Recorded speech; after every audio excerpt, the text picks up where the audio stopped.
Campfire. I am Catherine, and I'm joined by Nicola and Jackie. Hello. Yeah. Can we just talk about how crazy this past week has been? Yeah, yeah, it's been really woof. Well, that's one way to Woof. describe it, I suppose. It's been definite woof. Much woof. Such doggy. Woof woof. I don't know what that was. Yeah, it's been really crazy. Like you guys are really amazing and very sweet, and we absolutely love that Mick was on. He was very sweet. He was very kind, and we were so worried that he was just humoring us like you would do with when somebody that's maybe not all there approaches you on the street and it's just like, hey, you want to see me do a trick? And you're like, okay. I love the fact that you just publicly outed me as the one that's not all there. Like, thanks, Catherine. I thought that was our little secret. I was hiding it so well. No, I say I say that because I'm the one that approached Mick. Oh my god, but yeah, like the response to last week's episode was just absolutely astounding. I'm still mind boggled, honestly. I go and I look at our little stats and it's like, wow. There's like 40 people that are listening to us and it's like, but why? That's the question. That is the question. It is. And like, I don't know. I think honestly, just to kind of go on a small little theorizing like conspiracy theory board here, I think honestly it's because we are so genuine, so it really does kind of feel like people are just sitting in on a conversation. Mm. I think so. Hopefully. I mean, other than our little scripted bits of, I mean, the totally random openings that we do and none of us have any idea what's gonna happen. Script. What script? Script. There's no script. The script. You guys got a script? We do? You can read? Yes, I can read. Not very well, but I can. I can't. Oh goodness, yeah, we are just free balling it here. There's no script whatsoever. The Or only underwear, script- apparently. There's no script. It's literally just us going like, hey, you want to talk about this? And we're just kind of like, yeah, that'd be great. Sure. And then we just completely forget that that's what we're supposed to talk about. And you know what else we forget? We forget to put our timer on, and then next thing you know, the episode is 2 hours, 10 minutes, and 30 seconds long. I said before the recording to get the timer going. I don't listen to you. I don't listen to you. So it was fine because we were with Mick. We had a lot of questions, and those things take time. It was fine. And truth be told, let's be honest, like that was legitimately fun. And I don't know about you guys, and I'm saying this 100% aware that he's gonna listen to this.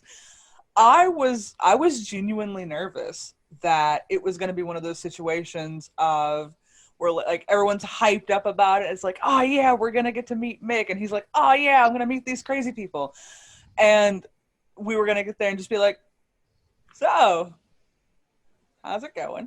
But like it was genuinely fun. Like we could have kept talking for hours.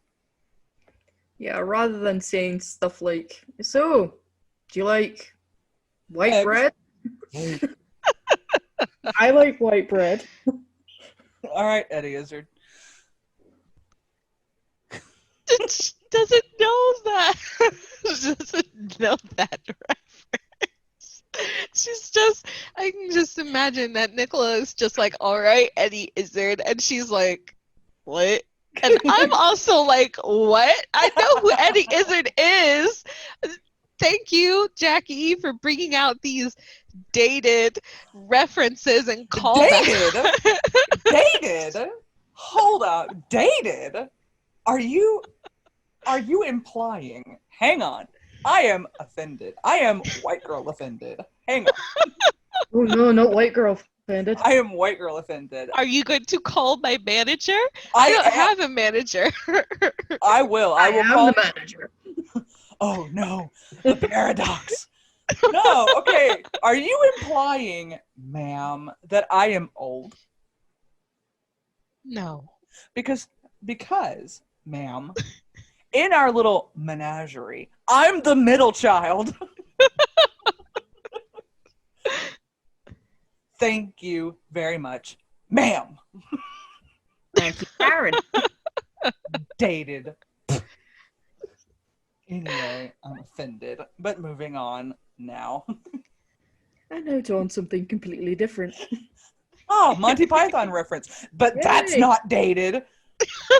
That's fine. No, it's dated as well. I just didn't know what the heck you were talking about with White Bread and Eddie Izzard. I know who Eddie Izzard is. I just don't know what that reference was towards. Was it a song? I don't know. Do you? Listeners, do you know? I started. I know. Man. I know what it is. And I will tell you, in one of his stand-up shows, he's talking about people flirting. And he's like, do you like bread? I've got French loaf. And he mimes smacking someone across the head with bread. And he goes, goodbye. I love you. No, I remember seeing Eddie Izzard's skit. It was a skit that he was doing, I don't know when, but he was talking about Noah's Ark. Mhm. And funnily enough, I was shown that skit by my RMPS teacher at high school. And RMPS stands for Religious, Moral, and Philosophical Studies. And yeah, so the skit was Eddie Izzard just ripping on the whole Noah's Ark theory, and yeah.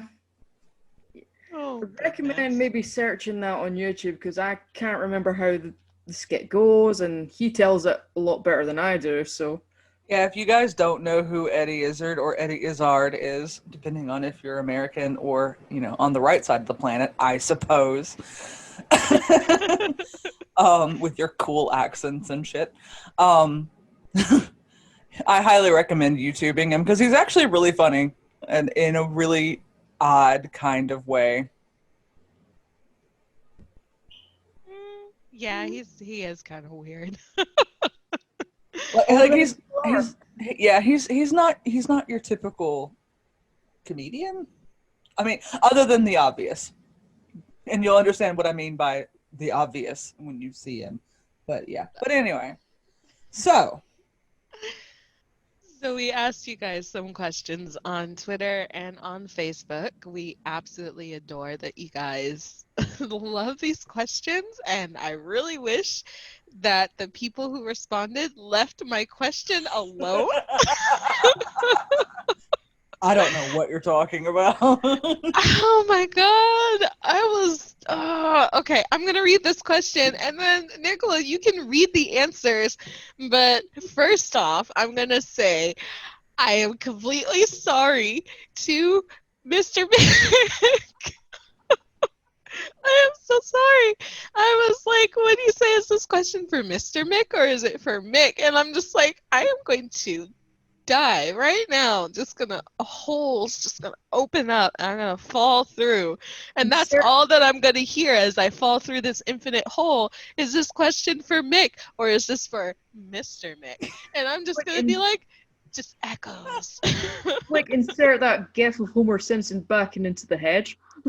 Yes, you guys leave my question alone. It was an innocent question. I like to make different types of egg recipes like frittatas and omelets and other egg-based things. So you leave my stuff alone, okay? Whoa. Hey, Catherine, can I Yeah. just say, like, I mean, you were already perfect before, but when you get mad, you're kind of hot. Oh my God. We are descending into another kind of podcast here. I hope Wow, everyone wow, is wow. enjoying our surprise. There's a child present, and that child is me. Yes, the gopher child. Okay, to the question. Let me read the question. Jeez. Okay. I hope everyone is enjoying our surprise. We were trying to think of a question this week, and honestly, we did consider, do you like eggs? But this week's question is, if you could be any animal, what would you be? Answer below, and we'll read them on our next episode. Which is today. Yay! Yay! Clap, clap. So the first response we got was by some weird person. I don't know who this person is. I'm pretty sure we need to be concerned because I'm pretty sure she's hitting really dangerous on the dangerous fan scale. Her name's Jackie Sykes. Weird. We have the same name. It's weird. What are the odds? What are the odds? Is it Anyway. like one of those like cases where it's like, I have a twin that looks just like me, but we're not related, but we do all the same things and live the same life? I removed the mask. It was me the whole time. Anyway, so this weird person responded, unfertilized and surrounded by bread, or mixed into homemade chocolate pudding. And gee, I don't know what animal I would be. I'll have to think on it. And she never got back to us, so I guess we'll never know what animal she decided to be. But I feel like I don't know this person per se, but I feel like a part needs to be clarified. So my mom makes homemade chocolate pudding. You have to temper the eggs and stuff just right, or you'll end up with scrambled eggs at the bottom. I mean, I'll still eat it. And so it's got eggs, and it's a scrambled egg, which officially makes chocolate pudding a breakfast food. So you can eat chocolate pudding for breakfast. Mm. That sounds delicious. It is delicious. It tastes like brownie mix. So it's like the best part of the brownie without having to actually cook them. All right, and the next answer that we got, Nicola, if you want to read it, it's from Cornell, who is absolutely awesome and made us something, which we've already shared it, but you guys, if you haven't seen it yet, we've already shared it. It's too late now. You've missed it. Your time has passed. Well, Cornell says, if I say chicken, I'll answer both of the questions. Now, this took me a little bit of a while, a bit of a delayed reaction to, understand the question. 'Cause I could be a bit slow. Just slow. Basically Scarecrow from the Wizard of Oz in a nutshell. For more examples of how slow Nicola is, please see our first episode. Yeah. Yeah. Oh God. Okay. Yes. It's a curse and a blessing. Thank you, Cornell. And Jackie, just imagine that I am looking at you right now. Just imagine that we are making eye contact, and I know that it's you. Are we having a love connection? Are you No. making eggs? I'll help you make eggs. I brought it up again. Well, and then we posted the same question to Facebook, and we got a response from Zuzana, who is very nice. She's one of Jackie's friends, and I think I've spoken to her maybe once before. I don't remember. But she said that she'd be a cat, short for catastrophe, which is honestly a mood. Yep. You want to try that one more time? I said cat, catastrophe. You said catastrophe. Maybe your hearing's just going out. I don't know. I mean, correct, but it's okay. Because your hearing will go out before mine, because you're older than I am. Oh, yeah. Oh, well, no, I have like the youthful visage of like a small child, so it's fine. And then the final answer we got, which I had to hold her hostage to get this answer from her, is from Joanna. She says a bobcat. I don't know. Squirrel. I said you're gonna be a squirrel. So, so just for future reference, Wasn't she? if we ever have Joanna on, I almost literally like unironically called her Squirrel. If we ever have Squirrel on, we know what picture to draw. Yeah. A squirrel. I mean, isn't she a pheasant though? Or like an elk? Naval elk? That's one of those moments where our inside jokes come back, and I'm not entirely sure that Joanna wants us to explain live on a show.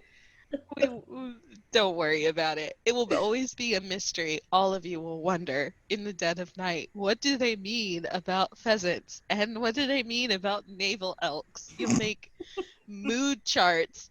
You'll make like those giant like string charts and like they have in like detective stories, and you're just like, but what does it mean? And Everyone will turn into Jack Skellington. What does it mean? What does it mean?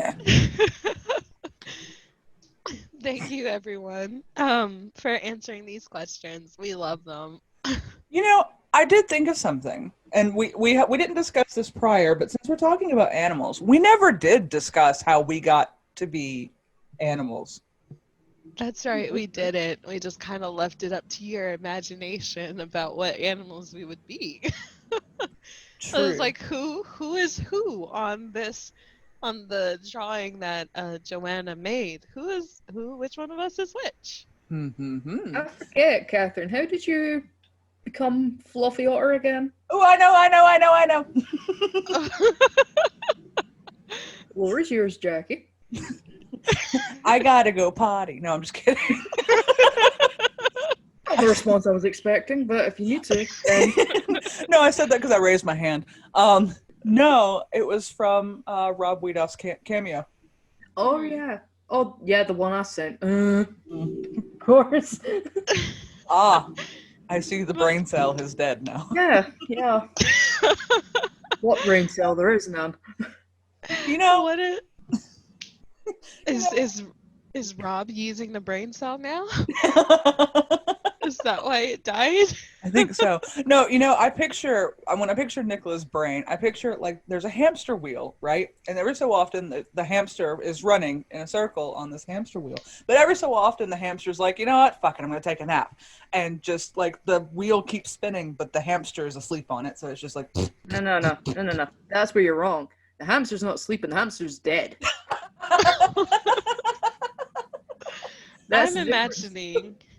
imagining it's like this YouTube video that I saw of one of those dwarf hamsters, and it's running so fast that it ends up flying out of the wheel, and that's Nicola's brain. That's my life in a nutshell. But here's the question. Is the brain working when the hamster's running, or is the brain working when the hamster's flying? The brain is working when the hamster is running, but once the hamster gets like yeeted into outer space, that's when it stops. Yeah, makes a lot of sense. Nicola, you're learning so many new things about how your brain No, today. who would have thought? That makes so much sense. So now, see, you're not slow. Your hamster's just dead. Your hamster took a long nap. But don't worry, it'll be back. Hibernate. That reminds me. We forgot to do something. Disclaimer. We are not. Hang on. Disclaimer. Yeah. And 3 times. Ready? Disclaimer. We are not fit for human consumption. Some of our topics may be considered a little mature, so please proceed with caution. And also, don't eat us. Okay. Yes, please don't eat us. I would like to I would like to have at least a little bit longer continued existence. She'd like to see her 40th birthday, which is next week's, by the way. Oh, I don't. rude. Nicola's over here just like rude, and I'm just like, I mean, that's not even my age. I know. Come over there. That's not even how old I am. You gotta aim a little bit higher. Oh, I'm sorry. You're correct, Bog Witch. I forgot. No, you were the bog witch. I was the witch in the woods. So there's a difference. You are correct. I'm an apprentice to Baba Yaga. Thank you very much. My Hansel or Gretel getting lured with a gingerbread house. I would don't be know. Gretel. Which do you want to be?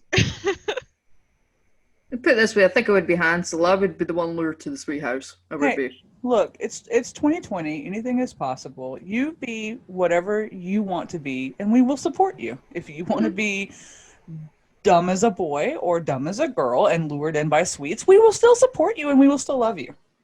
Yes. Either way, I think it'd be a mixture of both. Realised whilst I was in the candy cane cage, thinking, oh no, what have I done? But at least I got candy canes, so. Yeah.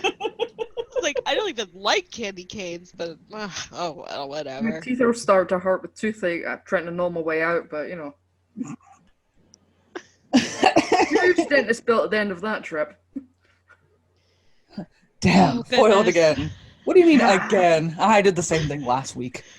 So once again, we have derailed ourselves. We have derailed ourselves, and that's it. That's our podcast career is over. We have derailed ourselves, and we are no longer part. Thank you guys for coming. We'll see you next week. Bye. Unprofessional. Unsubscribe. So, what our maybe witty, maybe not so witty, depends on your sense of humor banter is talking about is that we appreciate everyone for answering our questions. We Yes. really appreciate everyone who's taken the time to listen, all of your kind comments and like things on Twitter, on Facebook, shares, likes. We absolutely love it.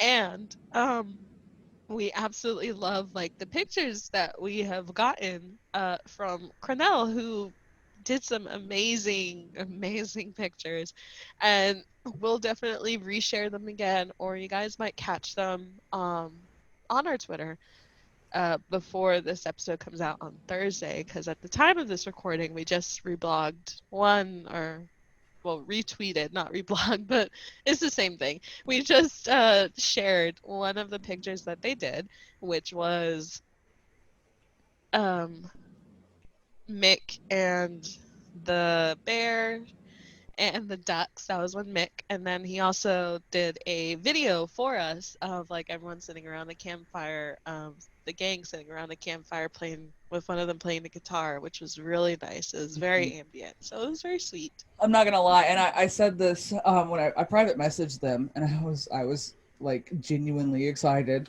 because I've used it as the background on my computer.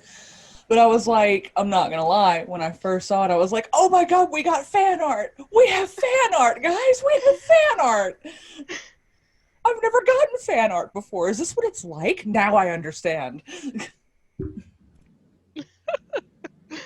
Yes, it's very validating, and at the same time we're just like, oh, how much more fan art are we going to get? All the fan art. I will accept all of the fan art. That being said, speaking of art, we do have a question going on right now. I'm not going to read the responses to it just yet because I'm waiting to get like the optimum amount of artists and whatnot. But we do have a question going on right now on our on Cameo Gang 1899 on Twitter of sharing your favorite artist within the community, specifically within the Red Dead community or outside of the community, just whoever your favorite artist is. So if they have a Twitter and you want them to get recognition, we may also post this on Facebook because we understand that sometimes there are a lot of great artists out there who don't necessarily have Twitter, which is the main reason why we set up a Facebook page is some of our listeners don't have Twitter. So if you guys want to showcase your favorite artists, be it in the community or outside of the community, head on over to Twitter and let us know, and maybe something cool will come of it. We don't have a lot of connections, but we can share your stuff. So there's that. Yay! A lot of great artists out there that deserve all the recognition that they deserve. And, it's spreading the word, spreading the passion. So, Well, I mean, it's like we talked about in last week's episode. The word of mouth is honestly the most powerful tool. Like we would not have any of the followers that we do without you guys sharing things, without you guys talking about it. The fan art that we just absolutely love, like our audience is growing because of the work you guys are doing. Like we're literally just sitting here. I'm in my bedroom with a microphone shoved into my sinus cavity. And we're just talking. Like this is no work for us. This is no brainer, which is awesome for Nicola. hey, I love you. I'll leave you alone now, I promise.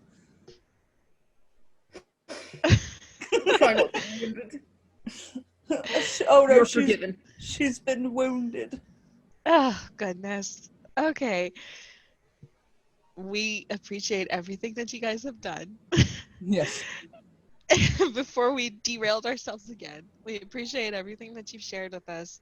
We don't, like I said, we don't have a lot of connections, but likes and shares, reblogs, retweets, they go a long way, because that generates attention to your work, and then people will look at it and they'll want to see more from you. So as someone who also draws, just if someone is kind enough just to even like reshare something that I've done, I appreciate a whole lot, because then that means they thought it was shareable. They thought it was something that was great. So A+ to all artists out there. It's a struggle, we understand, but thank you so much just for bringing Sam on Twitter. She brought that to Jackie's attention, and Jackie posed it to us, and we thought that it was a really good question. And we decided to, just kind of let you guys just celebrate you, because you guys are awesome. So. And also, for the record, if you, like me, can't draw, but you still contribute to the community in other ways, we do notice, and you will get your own spotlight soon. Don't worry, it's coming. Oh, but no. Jackie, your potato drawings. We don't talk about those. Your potatoes. They were wonderful, though. We don't talk about the potatoes. Potato. It was a dark time for me. So, since it's not really much of a segue. I don't really have much of a segue, and we're just going by whatever we think. Basically. But given that we were talking about animals before, we were talking about art and everything like that, and fan art, which is like amazing. So we each have our own little animal. I am the otter, and Nicola is a gopher, and Jackie is a crow. I think the reason, I don't remember exactly why. I know that Jackie had told Rob to call me Fluffy Otter. Nicola did. That was me. Nicola. That was me. Nicola had told Rob to call us like Fluffy Otter, and I think it was because I was I don't remember. I think I was eating like crab legs or something. I don't remember what the conversation came up to, but I was just like, I like to swim, and I sent a GIF, and I was like, that's how me and like my kid are when we go swimming. And I was just like, yeah, it's an otter with a baby otter on their stomach, because I thought they were cute. And she's like, oh, that's adorable. And I was like, yeah. And then I being called Fluffy Otter, and I was just like, I don't know how I got here. I don't know how I got to being called Gopher, but you did it. you know how you got called to be gopher. We were over here, me and Jackie were over here having horse girl talk, where I was telling her about how, because like I had mentioned before, I rode horses as a kid. They're probably I probably shouldn't have been riding like very large horses as a child, but they put us on like shires, Ooh. which were like the sweetest horses ever. And for whatever reason, they were trying to teach us how to shoe a horse, and I was like, "Ma'am, I am 6 years old." So, but it's fine. So, but shires, like horses, when they're just really huge dogs. Like they're very sweet, they're kind, and the shires, when they show affection, they kind of like nibble you. Like they don't nibble you with their teeth. They like use their gums, like their lips and stuff like that, and they just kind of, you know, push it, like lean a little bit into you, just like a big dog. And so I was telling this to like Jackie, and in the background, Nicola's just like, we just hear very faintly, and then it sort of kind of gets closer, like she's like actually getting closer to her microphone, and she's just going, "Wolves! Wolves!" Just screaming wolves. And we just kind of turn and we look, and there she goes across like the way, and she's being chased by wolves behind her. Like And 3 of them. like 3 of them, and we're just over here just like, I see. And then it happens again, like every single time that we are in like the plains over by Blackwater, she will always get attacked by wolves. Yeah, Can be yeah. in the They leave same you all area. alone. I don't know. I don't know what happens, why you get attacked by wolves. Maybe it's just, I don't You, my know. shitbag horse, always get jumped by wolves. It's not fair. Well, and then it doesn't help. Like we were throwing ourselves off of Flatneck, the bridge. What's it called? Bard's Crossing? No, that's not it. Oh, Is is it? that when we were trying to do that weird glitch? Yeah. Oh, Yeah. yeah. So, it was like a long time ago. It was a few months ago, but there was a video that somebody had shared. I think it was to Reddit or to YouTube, but there's a glitch that if you eat one of the herbs that is not good for you, that's, sort of poisonous and makes you throw up, you can actually eat it, and then when your character throws up, they'll fall off the bridge, but you won't take fall damage. It'll just be you hunched over, and it'll be like you're doing bungee cord, but with like a trail of vomit falling behind you. Teleportation.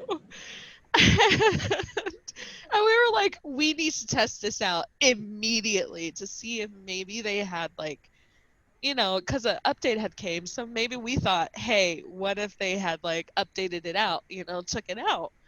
um and then it turned out that they did it, and I think at that time you also got attacked by wolves. No, and So that's the best part is she went, I hear wolves. And we all went, there's usually not wolves over here. And she's like, no, I hear wolves.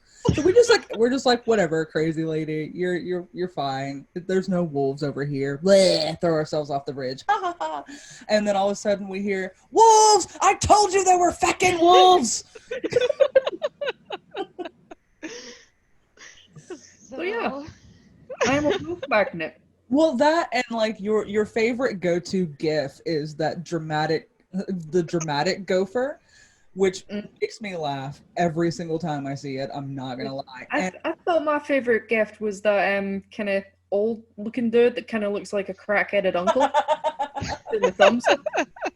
that I one, love that gift. that one too. But yeah, the one you've been using the most recently has been the dramatic gopher. And I think we also had, because like as we've mentioned before, we sometimes will role play. But sometimes it's very serious, and most of the time it's not, as you can imagine.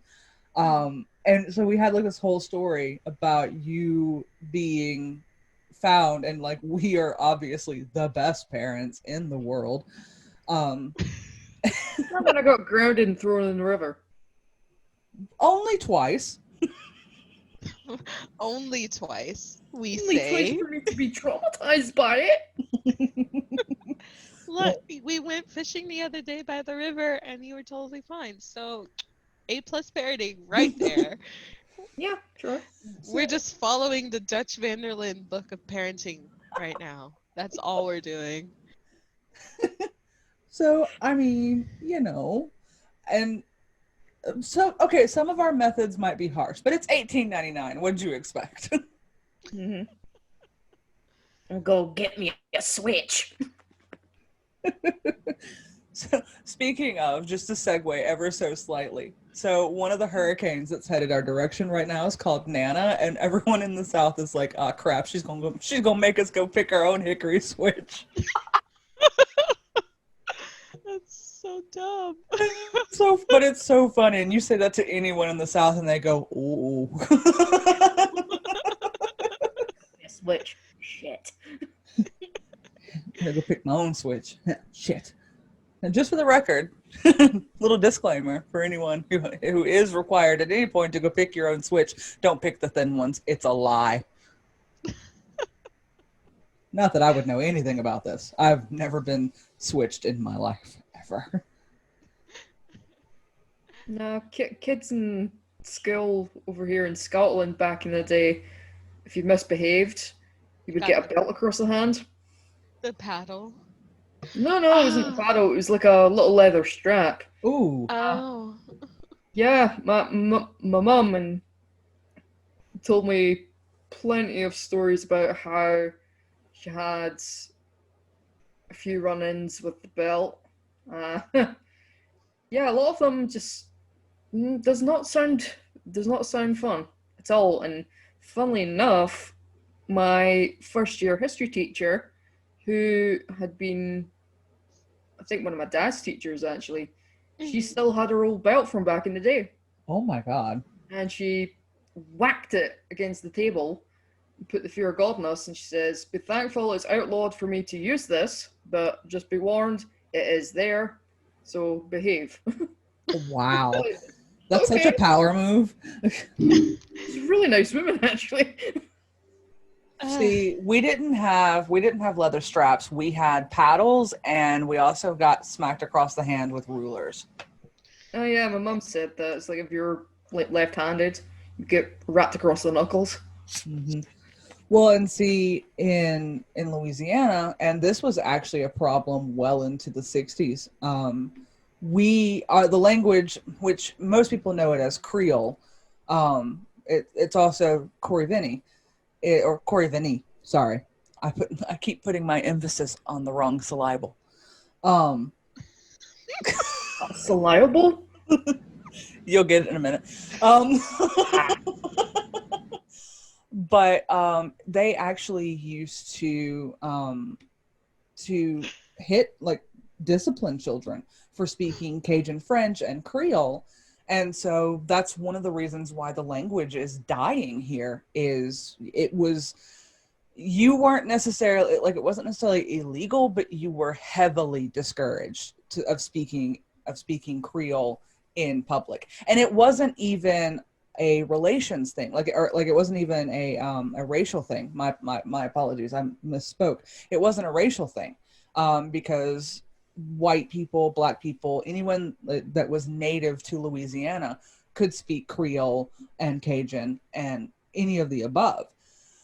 But everyone wanted everyone to speak English. So yeah, a lot of the culture ended up being killed because of it. So yeah, a lot of people were beaten and punished in schools if they were caught speaking their native tongue. That sort of reminds me of something. I, I don't remember exactly, but it kind of reminds me of like the stories that I would read. Not exactly stories, but maybe accounts of what I would read of like the treatment of people, especially in um, places where there were like uh, people came for colonization and stuff like that, where they would effectively, if they wanted you to learn their language and their language only. Mm-hmm. And so yeah, that kind of reminds me of that. Like there are some accounts that I read for the Caribbean islands, especially for Puerto Rico, which we don't really know exactly how the indigenous people that lived there before the Spaniards and, the British and the French and, the Finnish and all of them came over to the Caribbean and started colonizing the area, but there it's effectively like we don't know what they spoke like. We just know what their culture was like Hmm. because of like whatever remnants were left over, and some of the, I say more truthful because it's sort of like, how truthful are these accounts from like the monks and soldiers and sailors and stuff like that were stationed here. So it's sort of just like, I don't know how truthful those are, but maybe this is sort of like what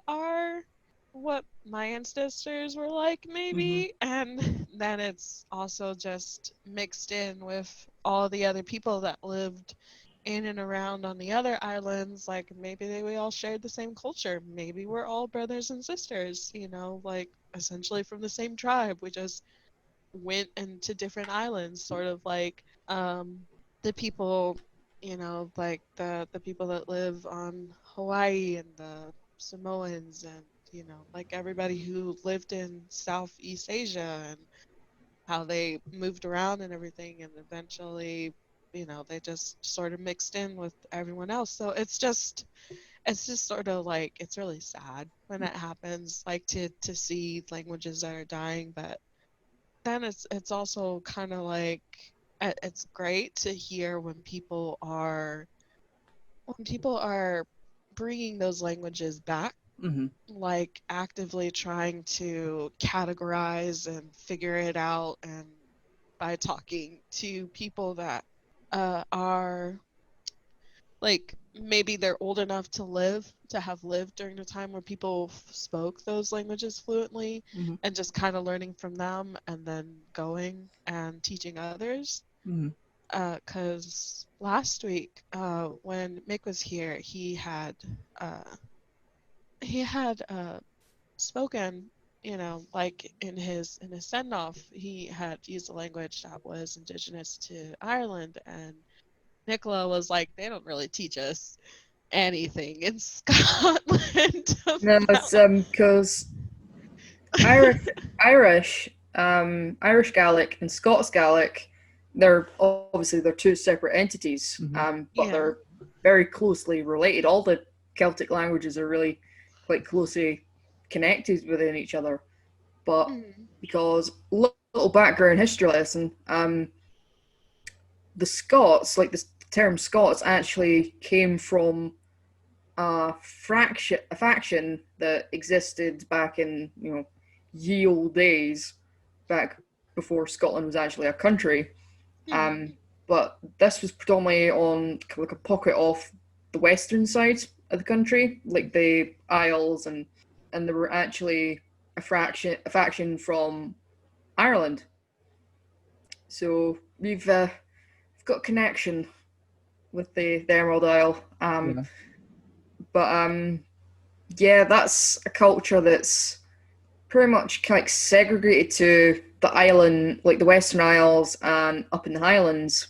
Um, and a lot of people say, "Well, what's the point? It's a dying language. Nobody speaks it." And it's like that's the point.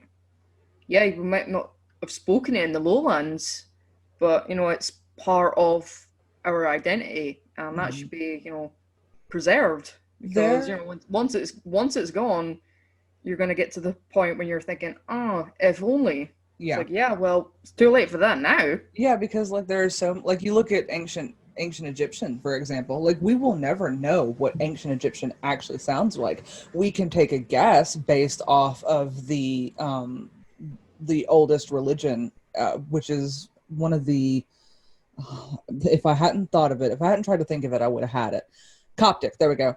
Because of the Coptic churches in Egypt, their language is the closest to ancient Egyptian, which is how they were able to translate what they call the Rosetta Stone. Hmm. Um, but we will never know what ancient Egyptian sounds like, and because of that, so much of the language is gone now, and there are so many texts and documents and carvings like in the hieroglyphics and whatnot that we may never be able to unravel the full mystery of, because the language is gone. I know there's actually schools out in the West Coast, like round about Glasgow, the Glasgow area. There's, yeah, they teach the kids in Gaelic, Scots Gaelic. And it was actually pointed out to me when I was in Glasgow one time, a couple of years ago. There's actually a pub that is a Gaelic pub, which I wouldn't be able to go in because obviously I don't speak Gaelic. So, but there is, I would recommend, if you're curious about the Gaelic language, look up the singer on YouTube called Julie Fowlis. She actually done some songs for the movie Brave. She actually sung several of the songs, including Touch the Sky. Oh, that's really cool. That's her that sings that. Obviously, she's singing it in English, but a lot of her music, which is beautiful, by the way, so I would highly recommend you check her out. She's actually from the Outer Hebrides, I think, actually. But yeah, a lot of her music is in Scots Gaelic, and I've got a few on my Spotify, and I don't speak a word of it. I don't know what she's singing about, but it sounds damn awesome. Well, and I actually brought up this point at one time on my Celtic Twitter. Women as well. Check them out. Oh yeah, Celtic Women was awesome. But yeah, I actually brought up this point at one point on my Twitter, on my personal Twitter. I've been listening to a band called The Who, which they are Mongolian, and they do like the Mongolian throat singing and stuff like that. And I don't understand a word of what they're saying, but in my honest opinion, music needs no translation. I don't know about you guys, but something that I love to do every once in a while is listen to Disney songs, obviously in its traditional form. I mean, who doesn't love Disney? But to listen to specific types of Disney songs, like if it's set in a different culture, to hear it in its native tongue, like listening to the soundtrack of Beauty and the Beast, Hunchback of Notre Dame in French, which the French versions of those songs are awesome. And they actually done several Polynesian dubs for Moana. They actually done a dub of, I think it was insert Red Dead joke, Tahitian. I know they done Maori, and the Maori version was good because they actually got some of the original cast who are actually of Maori descent to basically redub their characters' voices. I think it was the grandma and Jermaine Clement. And I know they done a Hawaiian dub, and the actress who plays Moana reprised their role in Hawaiian. And I think they done a Zulu dub for Lion King way back, which listening to Circle Life in Zulu is just another level. Fun fact. So speaking of Disney songs here, fun fact. So they recommend when you're learning a new language, they recommend trying to immerse yourself as much as possible. So I was trying to learn German. German is probably the closest language that I'm fluent in other than English. I'm pretty rusty at it now, but I used to be pretty good at it. But they recommend like listening to music just as much as you can, and it helps if you pick songs that are that you know, and movies and stuff like that you know. That way you're not as confused. You know the plot already, so you can just kind of connect the two. I actually knew the Hellfire song. I knew it in. I do too.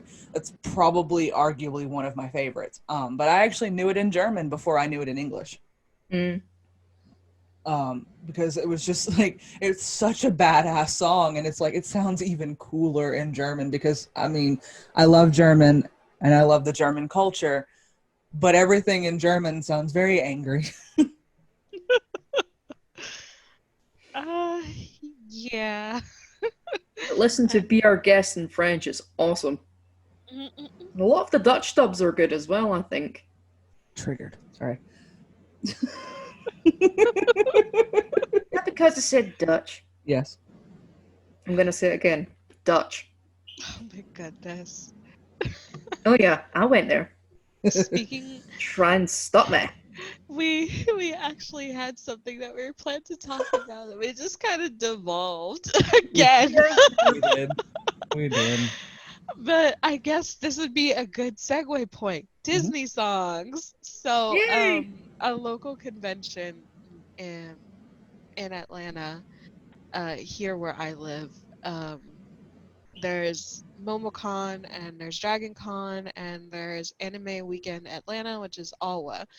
And, of course, a bunch of like other little conventions. Like, I pulled up to MomoCon one year and I was just like, why are there so many people in fursuits? And at first I thought it was for MomoCon, which I'm like, okay, awesome, that's great. You do you.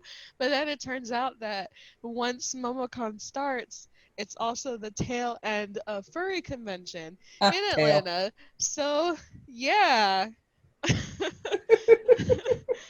But like I think it's at MomoCon. I don't remember exactly, but I think I remember seeing on like the pamphlet that they do have like sing-alongs and they have anime sing-alongs, and sometimes they might do like maybe like one or two Disney songs or something like that. Like if you wanted to sing them in like a different language. So that brings into our the thing we were supposed to talk about. Conventions. I miss them. So, like I said, there's three conventions here in Georgia, and there's probably a whole bunch for each of our listeners. There's probably like three or four also in your home states. So I've never been to Dragon Con, but I have been to AWA and I have been to MomoCon. I went to MomoCon the second year that in that it was going on when it was still on the campus of Georgia Tech. That's how long ago. That's the my very first con. My very first con was MomoCon when it was still like a student run convention out of Georgia Tech. And that's like 2000, I want to say 2004, 2005. It was nice. It was like a day or two, but I really miss conventions, and conventions were a great place to kind of meet up with all of your friends, and especially meet up with like people that were long distance, and you guys would all get together and you'd pool your money together because all of you were poor students, and you'd be like, I have enough to buy this $100 figurine of Hatsune Miku at the dealer's room. Please, I need this in my life. And everyone is just like, yes, I feel that. Awesome. Let's do this. We're going to make your dreams come true. And then you realize that you don't have any money for food, but then one of your other friends is just like, I still have money. Let's get some food. So, yes, I miss conventions. So when it's safe to travel again, I'm coming stateside, guys, because by God, I need a damn vacation. Look, I'm just gonna say flat out, like Louisiana is notorious. Okay, look, guys, if you've never been to Louisiana, let me just explain. Louisiana is its own entity. Nothing makes sense here. Nothing at all. Nothing at all. Nothing at all. We do not make sense. We don't even make sense to ourselves. We just kind of shrug and go, it's Louisiana. Case in point, whenever a hurricane comes through, there will be some slight panic, but we're also not afraid to throw hurricane parties, which if you've never been to a hurricane party is really fun, and I highly recommend it. But we are the exact same people who will freak out because there's snow on the ground. Yeah. We may get Yes, snowed also in. good. We may get snowed in for a day. If Yep. maybe a day. We'll literally get a snowfall in the morning. It will be gone by the afternoon, but we will still freak out about it. Hurricanes, pfft, nah. Tornadoes, pfft, nah. Snow for an hour, oh God. But that being said, are shows are difficult here because it is well known that like ticket sales as far as like when you buy things online ticket sales very rarely do well. Because like especially in places like New Orleans is a very carefree area, so they'll just like wander around and be like, oh, I want to go to this show today, and like these are things that people normally plan like months in advance, and they just walk through and go, oh, you know, it'd be nice, I think I'll go to this one today. So it's very hard to gauge if anyone actually wants a show here. At one point, like Jacksepticeye came to New Orleans, and he was like, yeah, the ticket sales for New Orleans are really crap. And that's when they had to explain to him, yeah, ticket sales, that's not how to gauge. That's not how you gauge if people actually want you here, because no one buys tickets. We did because we live so far up north, but yeah, so I got to go to New Orleans at one point to Wizarding World, Wizard World Comic Con. Yeah, there we go. And it was really cool. I went to see Matt Smith because I was huge into Doctor Who at the time. And the cosplayers they had were really awesome. Like really, really awesome. But the funny thing is, and this is another thing I think that makes New Orleans very different. If you walk up and down Bourbon Street, there are street performers. So people that are in full costume all the time. And that's how they make money. And so a lot of the cosplayers were showing up to the convention in their full like street artist get up and entering contests. And it's like, that's actually brilliant. Oh no. And there was this one guy, I'll have to show you a picture of him at some point. There was one guy that I'll post it publicly as well. He literally made his entire costume, stilts and all, using like PVC pipe and whatnot. And he actually won. And I was like, only in New Orleans could a street artist like win a convention. I mean, it was a really cool outfit. I'm not gonna lie, it was so cool, and he was like one of the crowd favorites because I'm pretty sure everyone knew who he was. But yeah, it was really cool. And then so that's the only convention I've been to, because not many places come to Louisiana. I know the area near me, Shreveport, they a few years ago they started up a convention. It's very, very small right now, but they're trying to get their foot in the door of conventions. And I think last year they actually did really, really well. They were not expecting as many people to turn out as they did, and then they went, oh, we did not prepare for this, because apparently they're not from around these parts. So that being said, since I don't have a really cool convention story to share, I'll just share this one of when I went to New Orleans.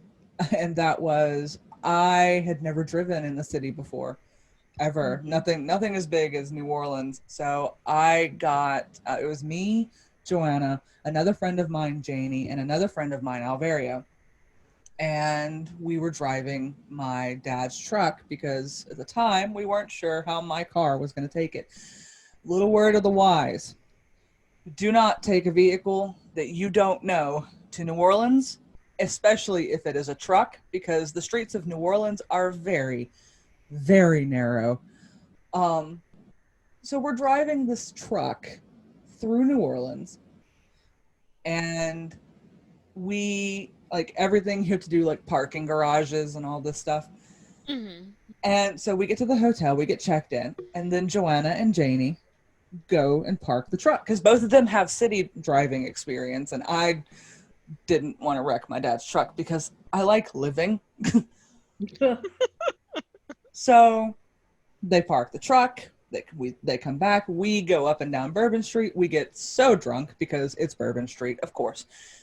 There's a reason why the streets of New Orleans smells like vomit and piss. And it has nothing to do with the water table. So we went to the convention. Everything was fun. That's the whole reason we were there. Like we partied all night. The next day we went to the convention, and then as soon as the convention was done, we packed up and we left. That was 2004, I think. No. 2014. My bad. I was off by 10 years. In 2019, we're having a conversation. And this is when I'm informed that while they parked the truck, they accidentally backed into somebody and busted their tail light out and then drove to a different parking spot, and they didn't tell me for 5 years. Oh, no. And it happened on accident. That's how I found out, was on accident. Because Joanna's like, oh, did Janie ever tell you about the time we wrecked your dad's truck? And I went, the fuck you say, bitch? What? She was like, oh, I guess she didn't. LOL. No. You don't get to LOL your way out of this conversation. No. Back it up. And she's like, well, I did, and I hit somebody. I will murder you and everyone that you love. So yes, I am publicly shaming. It has been a year, and I am publicly shaming Janie and Joanna. I'm on to you, and I will find you. Shaving there. I could have been. That may be part of the process. But anyway, back to my threat. I speak to you two directly because I know you're listening. I have not forgotten. I have not forgiven. I will find you, and you will pay for it. Not in money. Oh, no. Nay. You will pay for it. I will remember. So anyway, what about you, Nicola? I was gonna say calm down, Liam Neeson, but you know, I don't have that much experience with.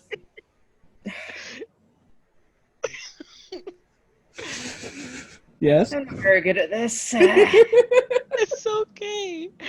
I remember you telling me about some of the conventions that they're a little bit further away than where you live, but Yeah. you wanted to go to one that I think the Red Dead cast was supposed to go to.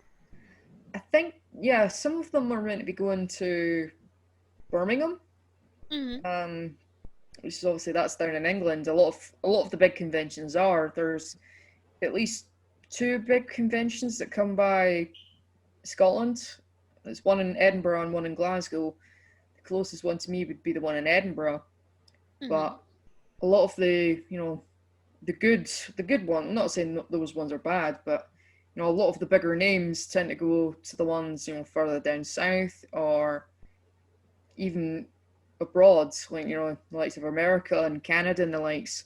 Because I would love to go to one of the conventions stateside, because, you know, it's to obviously go to the convention itself, and, you know, it's a vacation, because I've not been abroad in 9 years. I need to go on holiday. But you can't because COVID. But, you know. But yeah, it's... So that being said, since 2 of us are pretty much convention virgins, what convention, like if you had the chance to choose just one, which one would you go to? And I'll answer the same. New York. As a whole?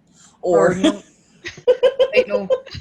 All of New York is a convention. San Diego Comic Con. Oh, yeah. The geek mecca. Yeah, I would. My voice went deep there. I know, right? Congratulations on finally hitting puberty. Well done. Oh my goodness. I'd have to say San Diego or one of the PAX. Was it PAX East? There's PAX East, there's PAX West, and there's PAX South, I believe. Yeah, there's PAX East is in Boston, I think. Mm-hmm. PAX West is in Seattle, and PAX South, I want to say, is in Texas. Probably. I want to say it's in Texas. Everything's in Texas. If you want to do anything, you have to go to Dallas. It's actually funny. Is a couple of years ago, I want to say 2014, a couple of my friends were wanting to go to PAX West, and we were like in the queue to buy the tickets. And I get to like I'm at work while this is going on. So I'm just like, okay, I'm in the queue if you guys want to enter into the queue as well, just in case that I miss, because I only give you so many amounts of minutes to buy the tickets. And because I was at work, I couldn't have access to my phone all the time. And so they're like, okay, awesome. And so, I'm working and I look at my phone and I see that I'm getting closer to the front of the line. And I'm like, awesome, I'll check in like a minute or two. Usually it's really like fast. And then when I look at my phone again, the web page had refreshed. So it was like, hey, you're in the back of the line again. I was just like, damn, I missed my chance. So then I text my friends. I was just like, I wasn't able to buy the tickets because I was like, I was working. So I asked them, I was like, where are you guys in line? And they're like, we're supposed to be in line? And I was just like, I love you so much. You are my greatest friends. But yes, you were supposed to be in line. You were supposed to be in line as well. That was the whole thing. I sent you a text message like, today is the day that the tickets go live. You were like, awesome, amazing, great. We have the money. We're gonna send it to you. And once you buy the tickets, I'm just like, hold on to it just in case, and I'm not able to buy the tickets. So you guys, like buy the tickets and then everybody pays you and stuff like that. And they're like, okay, awesome, we'll get into line as well. And they didn't. And I was just like, somehow the communication was broken. So I didn't get to go to PAX that year. And I was very sad about it. But I was like, you know what? One year I'm going to go to PAX. And then, Go to PAX together. yeah. And so, but I've also not been to like Dragon Con, and I really want to go. I really wanted to go because of a friend of mine was like, Dragon Con's so amazing. And I was like, I love comic books and manga and anime and all of that typical nerd stuff. I would love to go to Dragon Con. And they're like, oh great, awesome. And then I always miss the day that they have the tickets. And I'm just like, this year I'm gonna go. And I didn't get to go. And because of quarantine. And I also had bought tickets for MomoCon for this year as well, because it's been a few years since I've not gone to MomoCon. And I was like, I want to go again. So I was gonna go. I was gonna have a nice time with my sister and my daughter, who has not been to any convention ever. And so I bought us all tickets. I got us a hotel room, and I was just like, awesome, look at us. We're gonna have like an awesome time in MomoCon it's a 4-day weekend, so we're gonna have an awesome 4-day weekend. We're gonna have so much fun. And then they're like, sorry guys, they gotta postpone. And I was just like, understandable, but I am sad. Well, and I think one of the cool things that a lot of people talk about, and obviously we're running short on time, so we can't really go into it like we had wanted, so we'll save the full discussion for next time. But the really cool thing is the ability to meet like friends that you may have otherwise never met, and also to make certain kinds of connections, which, speaking of, I think it's time. So, No. What did you do? well, Ah, I'm just a bit brain. Oh God. now that I have allowed now that I have allowed them to see my screen, I shall tell you what they're seeing. Peter Blomquist has agreed to be on the podcast. I have secretly been in contact with him, and we have yet to work out the details, but Peter Blomquist has agreed. And that also being said, Kylie also agreed. So let's give a huge round of applause to the two of them for agreeing to sit down with a bunch of nobodies that just sit here and talk smack for an hour and 10 minutes or so. And so, yes, huge thank you to both of them for getting back to us. Yay! Oh, And yay. and before you get angry at me, before you Hiding get in my turtle shell. I'm hiding from the world. before you get mad at me, I should point out the fact that this was not my idea to surprise both of you on the podcast. This was actually Cronell's idea.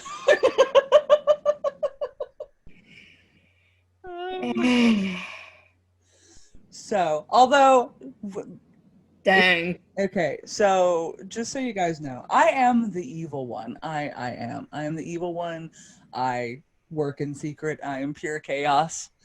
Dang crow. Pure chaos and destruction and ooh shiny. Um I say her, his, her, I'm sorry.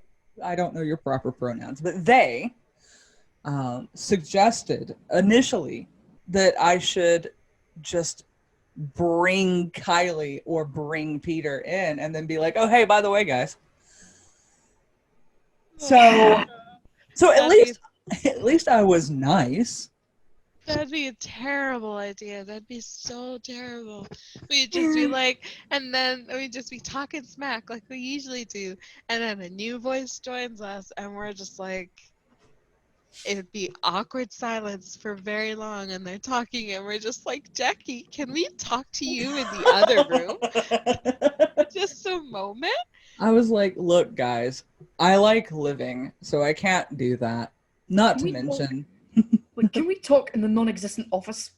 Not to mention the like from an editing standpoint, the amount of dead air I'd have to edit out. Ugh. Like tumbleweed blue. Basically, yeah. I tried to whistle, but Close enough to a whistle, I guess. Ah, the sound of silence.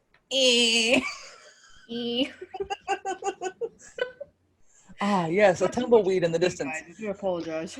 Wait, what is that sound I hear? Is that a tumbleweed in the distance? Go.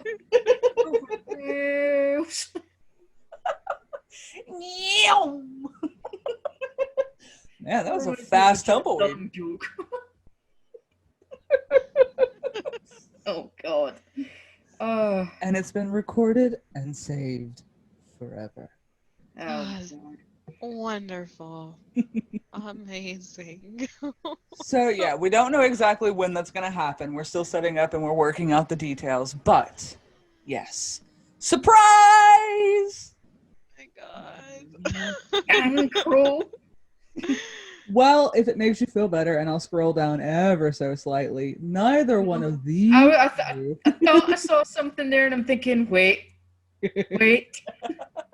I see the message that says that you've also sent to other people I have. messages. I have. You've also sent to other people messages. I'm okay. I need a nap. So yes, as soon as we know, you guys will know. Or maybe not. Maybe we'll just keep it hidden. We're very good at keeping secrets. Put it this way, guys. If you hear, a loud rumbling noise in the distance, it sounds like Godzilla's rising from the earth. Yeah, that'll be just me reacting to any news of any response, any potential response. So yeah, just don't be concerned. Don't think the rapture's coming. Who knows? It's 2020, so it might as well be. But but yeah, that'll just be me blowing a gasket because like I said.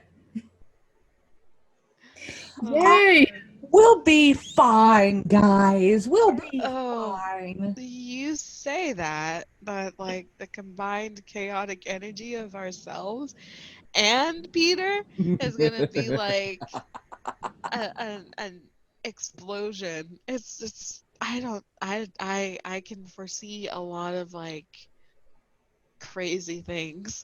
I Well, think I will definitely say we are definitely gonna have to start that episode with a disclaimer. Also, I will say, let me just put this out there. It has been ever since I saw Peter give an interview, my dream has been to get he and I in a room together just to see the chaos happen. So this is the closest I think I'll ever get, but yes, at some He's point, Peter Bloomquist versus Jackie Sykes in a room together. oh my goodness. It's going to be great. Oh, oh goodness. Well, he's a really nice guy. He's very, very kind and oh God. Well, you guys wanted to see their actual reactions, and here you go. Now I'm going to spend the next however long that it takes us to plan this convincing them that we're going to be okay. So, thank you guys so much for listening. We'll post our question up on Twitter a little bit later and thank you. I just want to also say thank you because at the time of this recording, we're recording it on Tuesday. So today, Jackie had released a video of me singing. Thank you for your kind comments or, likes and stuff. I'm trying to just avoid it. I've emotionally checked out from that situation. So, It's because but she's thank you. perfect and she's a goddess and she just refuses to admit it to us mere mortals. Oh, oh no, you're just building me up for like a very big fall later. Oh no. Hey, you know what? It's okay. If you fall, I'm squishy. I'll catch you. Oh goodness. But thank you so much for liking that. We thought I mean, honestly, we probably would end up hitting like 10 in the next like couple of days because we were like at 30 on Saturday and then it was like Tuesday and now we're already at 40. So here's hoping that we can get a little bit more so that we can get Mick to wash out my singing with his own, which would be amazing because he says that he's going to wear a fez hat. And I would really, really like to see that. And we have to get to 80 though, which would be, oh goodness. Hopefully we can get to 80. We I only know we're have not gonna, 40 to go. yeah. And also on our Twitter page, and on our Facebook page, we have shared the project that he is working on called Work, and it's the Kickstarter is still going on. You guys can excuse me, sorry. The Kickstarter's going on. You guys can still donate and everything. Um, it has 18 days to go, and even if you can't donate, you can at least share it. Maybe there are some people that might be interested, and maybe they might know someone who's interested in donating. As of right now, it's at $4,407, Mhm. and they have a few more to go to get to the $15,000 goal. So here Which for is a movie is like that is a very very small budget. Like it. that's not a lot. Yeah, it's not a whole lot, and it's definitely doable, and it's just So we really would like to get it funded, hopefully. Like by us generating some attention and things like that, more people would be interested in what's going on. And even if I know times are hard, it's hard economically for a lot of people, so donations and stuff like that is asking a lot. So we're not putting any pressure for you guys to give money, but it's definitely something that likes and shares can go a long way. Well, and the thing is, so they do have certain pledge goals that you can sign up for, or you can do a custom amount. So don't feel like you have to go by what their pledge goals are. So right now their pledge goals are 25, 50, 100, 200, and so on and so forth, up to I think it's 1,000. But you can also do a custom amount. So if you don't want anything, you just want to help, every little bit counts. I'm going to share this little story that Markiplier did during one of his live streams. And it's the story of the starfish.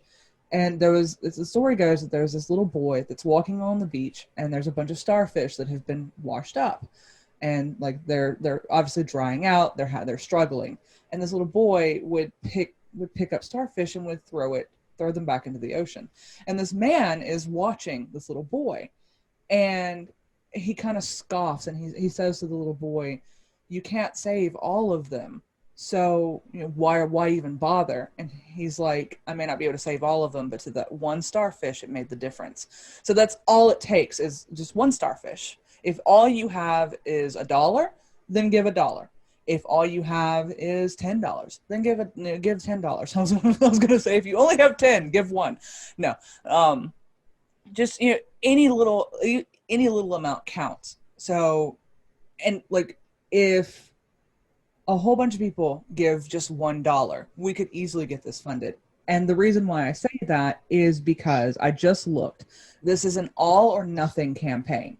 So basically, if they don't get enough backers, if they don't get enough money to fund the project 100%, then it's not getting funded at all. Like, they're not going to take any of the money unless it's 100% funded. And we have until Saturday, September 26th. This is such an awesome project made by an amazing group of people that I would love to see come into light. Mm. So be the one starfish. Yes, the one starfish. So definitely, it's pinned to our Twitter page. You can click the links, and it's also on Mick's page. I don't know if he's pinned it to his timeline, but the link to the Kickstarter is on ours, and we also shared it on Facebook as well. So if you're following us on either of those, then you should come across it. We'll reblog it again just to give like a little boost. We individually retweeted it just to kind of boost it up. And so fingers crossed. Here's hoping. Like I said, every little bit counts. Your voice matters. So yeah. And that being said, just to segue ever so slightly, and then I promise we will release you from the hostage situation. Oh no. It is getting close to election time. We know whatever your political affiliation is, whatever you believe, we're not here to discuss that. However, this year, above all else, your vote matters most. So go check online, go check your local registration office, go check everywhere to make sure you are absolutely registered to vote. And then come November, you won't be waiting in line to go vote only to find out that you can't. So find out what you need from your local offices, what you need to register, and what you need to bring with you. That way, when you go to the polls or you do your mail-in votings, because the timeline for that is coming up quick. So you need to be prepared. So yes, as our little platform, go vote. Definitely. Please go vote. And that also includes anybody else outside the US. If you're given the option to vote, it's a basic human right. Everybody should have the right to vote.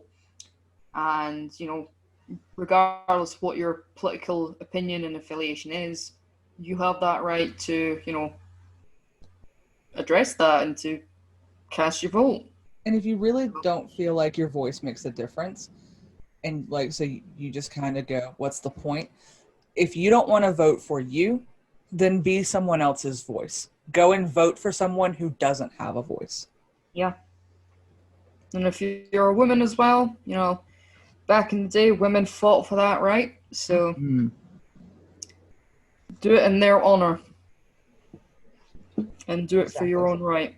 Exactly. So we will get off of our soapbox now, and we will release you from your hostage situation. So thank you guys once more so much for listening. Thank you guys for the shares. Thank you all for the fan art. And as always, you can message us, you can contact us, you can connect with us on Twitter and on Facebook. We love hearing from you guys. We love interacting with you guys. When you see our question come up, please answer, and we will happily read all of the responses. Mm-hmm. Well, we'll try to read all the responses. Yeah, if we end up with like 100, we may have to be a little bit more picky and choosy, but you know. Yeah. But yeah, we'll try to read every single response that you got, that you send to us, as long as it's not, as long as it's PG, it's as So we're long not as we can. PG-13. As long as it's not Yes. NC-17. How about that? Yeah, if you're writing some wild stuff, we're gonna share it between each other, and we're gonna be like, "Wow, that's wild," but we're not gonna read it.